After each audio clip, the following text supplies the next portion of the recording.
नमस्कार दोस्तों, आज हम बात करेंगे 1919 की। तो 1919 में क्या हुआ कि जो सिनेमेटोग्राफ एक्ट है 1918 का, वो लागू हो गया था। तो उसकी झलक 1919 की फिल्मों में भी मिलती है। There were restrictions about the content of the picture. इस साल में टोटल 9 फिल्में रिलीज हुई, जिसमें कि 2 फुल लेंथ फीचर फिल्म्स थी और 7 शॉर्ट फिल्में थी। ये जो शॉर्ट फिल्में थी, ये पहले की तरह की शॉर्ट फिल्में नहीं थी, 2-5 मिनट की ड्यूरेशन की। These were 4 reel 6 reel short movies having a duration of 20 minutes to 40 minutes, और इंडिपेंडेंटली रिलीज हुई थी। ठीक है। अब बात करते हैं फीचर फिल्मों की। तो फीचर फिल्मों में पहला नंबर आता है बिल्वा मंगल का। बिल्वा मंगल को बनाया एल्फिंस्टोन बाइस्कोप कंपनी ने, और इसका डायरेक्शन किया रुस्तम जी धोतीवाला ने। बिल्वा मंगल इज द स्टोरी ऑफ भक्त सूरदास। भक्त सूरदास कैसे चिंतामणि के प्यार में पड़ गए, और उससे उनका जीवन जो है वो नष्ट होने लगा। फिर कैसे उनके अंदर में भगवान कृष्ण के प्रति भक्ति जागी, और फिर वो भगवान कृष्ण की भक्ति में लीन हो गए और विश्व प्रसिद्ध हुए। आज तक उनके भजन गाए जाते हैं। इस फिल्म में काम किया था मिस गौहर ने एज चिंतामणि। साथियों, ये मिस गौहर गौहर मामाजी वाला नहीं है, जो कि जिन्होंने कि चंदूलाल सेठ के साथ में मिलके रंजीत स्टूडियो की स्थापना की थी। गौहर मामाजी वाला का करियर शुरू हुआ था 1925 में। तो ये जो मिस गौहर थी, ये फर्क थी। इनके बारे में कोई ज्यादा जानकारी नहीं मिलती है। एक्चुअली उस समय में गौहर नाम से कई लड़कियां फिल्म इंडस्ट्री में आई थी, लेकिन सबसे ज्यादा जो प्रसिद्ध हुई वो थी गौहर मामाजी वाला। दूसरी जो फीचर फिल्म थी वो थी कालिया मर्दन। कालिया मर्दन बनाई दादा साहब फाल्के ने for Hindustan film company. Kaliya Mardan was about the childhood of lord Krishna, उनके बचपन की शरारतें, उनके बचपन से रिलेटेड घटनाएं, और फिर कैसे उन्होंने कालिया का वध किया। तो इसमें अंडर वाटर फोटोग्राफी भी थी, और जब कालिया को मारने के बाद में वो पानी से ऊपर उठकर आते हैं, वो सीन लोगों को बहुत पसंद आया, और ये फिल्म काफी पॉपुलर हुई। इस फिल्म में एक्चुअली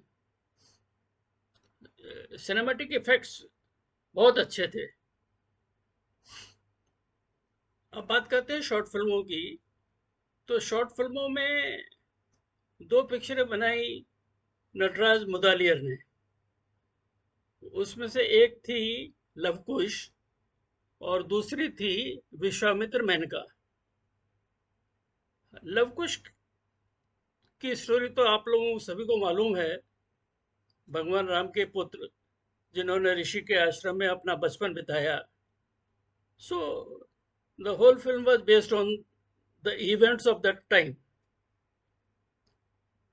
दूसरी जो शॉर्ट फिल्म मुदालिया साहब ने बनाई, वो थी अहिल्या उद्धार।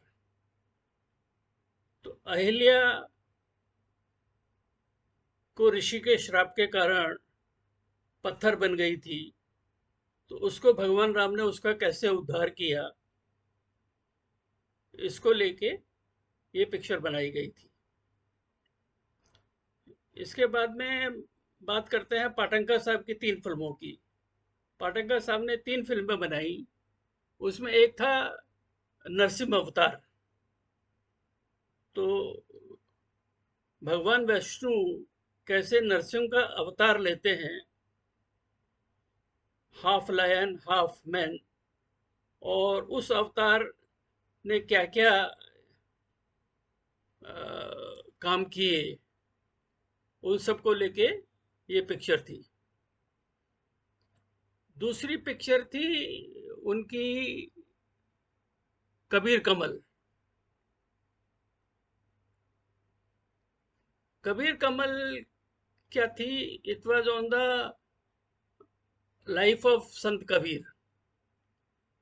संत कबीर के बारे में भी कोई जानकारी आपको देना फिजूल होगा, क्योंकि सभी लोग संत कबीर के बारे में जानते हैं। संत Kabir was the first man जिसने ऑर्गेनाइज्ड रिलीजन्स के अगेंस्ट में फाइट किया, और हिंदू और मुस्लिम दोनों ही उनसे नफरत करते थे। लेकिन बाद में जब उनकी डेथ हुई तो हिंदू और मुस्लिम दोनों ही उनकी पूजा करते हैं, दोनों ही उनको मानते हैं। सूफिज्म में संत कबीर का बहुत नाम है, सिखिज्म में संत कबीर का बहुत नाम है।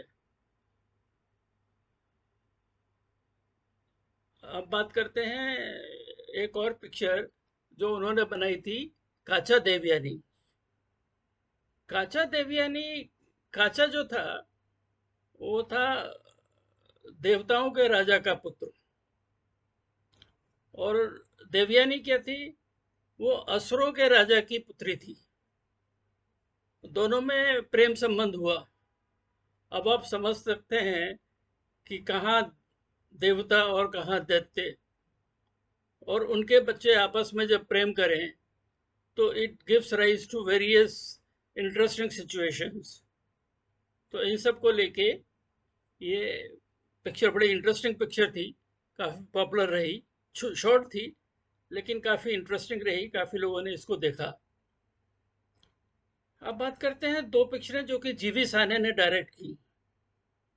जीवी साने, अगर आपको याद हो, तो वॉज ए कलाकार in the first feature film Raja Harishchandra of दादा साहब फाल्के। दादा साहब फाल्के से सीखते हुए उन्होंने डायरेक्शन शुरू किया। तो उनकी जो दो पिक्चरें थी उसमें एक थी अहिल्या उद्धार और एक थी उषा स्वप्ना। अहिल्या उद्धार वाज अबाउट अहिल्या का कैसे लॉर्ड रामा ने उद्धार किया, जो कि ऋषि के शाप के कारण पत्थर बन गई थी। ये कहानी भी आप लोगों को सभी को मालूम होगी। दूसरी पिक्चर थी उषा स्वप्ना।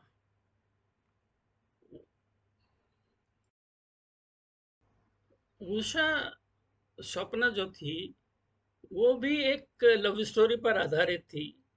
ये लव स्टोरी थी between Usha and Aniruddha. Usha was the daughter of Demon King Vama, and Aniruddha was the grandson of Lord Krishna. अब आप सोच सकते हो कि कहाँ डेमन किंग की पुत्री और कहाँ भगवान कृष्ण का ग्रैंडसन, और दोनों के बीच में प्रेम संबंध। तो इस प्रेम संबंध को लेकर बहुत सी इंटरेस्टिंग सिचुएशंस क्रिएट होती हैं। तो उन सब का वर्णन जो है इस फिल्म में मिलता है। दोस्तों, अगले एपिसोड में हम बात करेंगे 1920 की। 1920 का जो साल था, that was a turning point in the sense कि 1920 के बाद में हमको फिल्म इंडस्ट्री के बारे में जो इंफॉर्मेशन मिलती है वो बड़ी ऑथेंटिक और सिस्टमेटिक है। आशा आपको ये सब जानकारी अच्छी लगी होगी। अच्छी लगी हो तो चैनल को लाइक सब्सक्राइब करिए। Thank you very much.